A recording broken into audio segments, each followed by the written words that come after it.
ଆଜିର ବ୍ୟସ୍ତବହୁଳ ଓ ଇଣ୍ଟରନେଟ୍ ଯୁଗରେ ଭଲ ନିଦ ହେବା ଓ ଶାନ୍ତିରେ ଶୋଇବା ମଧ୍ୟ ଏକ ସମସ୍ୟା ପାଲଟିଗଲାଣି। ଦର୍ଶକ ବନ୍ଧୁ, ଏହି ସମସ୍ୟା ଘରେ ଘରେ ହୋଇଗଲାଣି। ଆପଣଙ୍କ ପରିବାରରେ ହେଉ ବା ଆପଣଙ୍କ ନିଜ କ୍ଷେତ୍ରରେ ହେଉ, ଶୋଇବା ବେଳେ ଆପଣ ସବୁବେଳେ ଅନିଶ୍ଚିତତା ଭିତରେ ଗତି କରୁଛନ୍ତି। ଅନେକ କଥା ଭାବୁଛନ୍ତି। ବିଭିନ୍ନ କଥା ଭାବିବା ଏବଂ ବିଳମ୍ବରେ ଶୋଇବା ନିଦ୍ରା ନ ହେବାର ଅନ୍ୟ ଏକ କାରଣ। ଦର୍ଶକ ବନ୍ଧୁ, ହେଲେ କ'ଣ କଲେ, କେଉଁ କେଉଁ ଦିଗ ପ୍ରତି ଧ୍ୟାନ ଦେଲେ ଆପଣଙ୍କୁ ଭଲ ନିଦ ହେବ, ସେଥିପ୍ରତି ଧ୍ୟାନ ଦେବା ଦରକାର।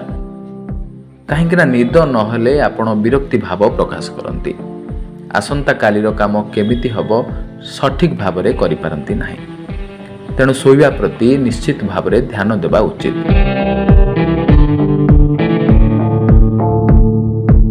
ଶୋଇବା ପାଇଁ ଏକ ନିର୍ଦ୍ଦିଷ୍ଟ ସମୟ ନିର୍ଦ୍ଧାରିତ କରିବା ଉଚିତ।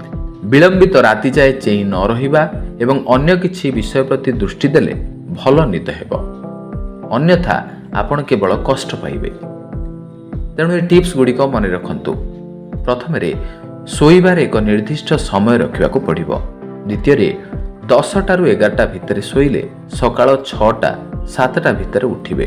ଦର୍ଶକ ବନ୍ଧୁ, ଆଜିର ବ୍ୟସ୍ତବହୁଳ ସମୟ ଭିତରେ ଶୀଘ୍ର ଶୋଇବା ଆଉ ଜଲ୍ଦି ଉଠିବା ଅନେକ କଷ୍ଟକର।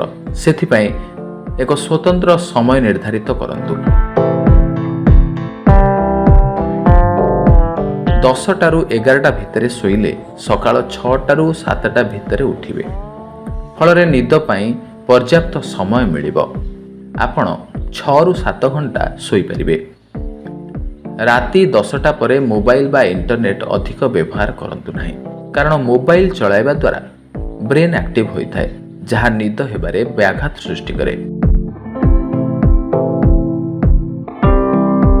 ବରଂ ଆପଣ ଭଲ ବହିଟିଏ ପଢ଼ନ୍ତୁ କିମ୍ବା ମନପସନ୍ଦର ଗୀତ ଶୁଣନ୍ତୁ। ସନ୍ଧ୍ୟା ସମୟରେ ବେଶୀ ଚା କଫି ପିଅନ୍ତୁ ନାହିଁ।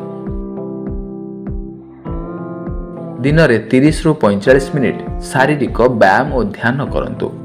ବିଳମ୍ବିତ ରାତି ଯାଏଁ ଟିଭି ଦେଖନ୍ତୁ ନାହିଁ।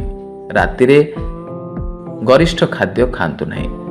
ଯଦି ନିଦ ହେଉନାହିଁ, ମନ ଇଚ୍ଛା ମେଡ଼ିସିନ କିଣି ଖାଆନ୍ତୁ ନାହିଁ।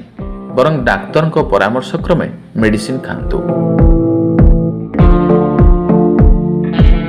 ଦର୍ଶକ ବନ୍ଧୁ, ଏସବୁ ତ ଥିଲା ଆମର ଟିପ୍ସ। କିନ୍ତୁ ପ୍ରକୃତରେ ଏ ଡିଜିଟାଲ ଯୁଗରେ ଅଧିକ ସମୟ ଚାହିଁ ରହିବା ପାଇଁ ଆମେ ବାଧ୍ୟ। ଆମେ ଅନେକ ଚେଷ୍ଟା କରି ମଧ୍ୟ ଶୀଘ୍ର ଶୋଇପାରନ୍ତି ନାହିଁ। କିନ୍ତୁ ଆମକୁ ଚେଷ୍ଟା କରିବାକୁ ପଡ଼ିବ। ଦର୍ଶକ ବନ୍ଧୁ, ଆମ ହେଲ୍ଥକୁ ଆମେ ନିଜେ ଜଗିବା ଏବଂ ସଠିକ୍ ନିଦ୍ରା କିପରି ପାଇବା ସେଥିପ୍ରତି ସଚେତନ ହେବା। Bureau report, star live Odia.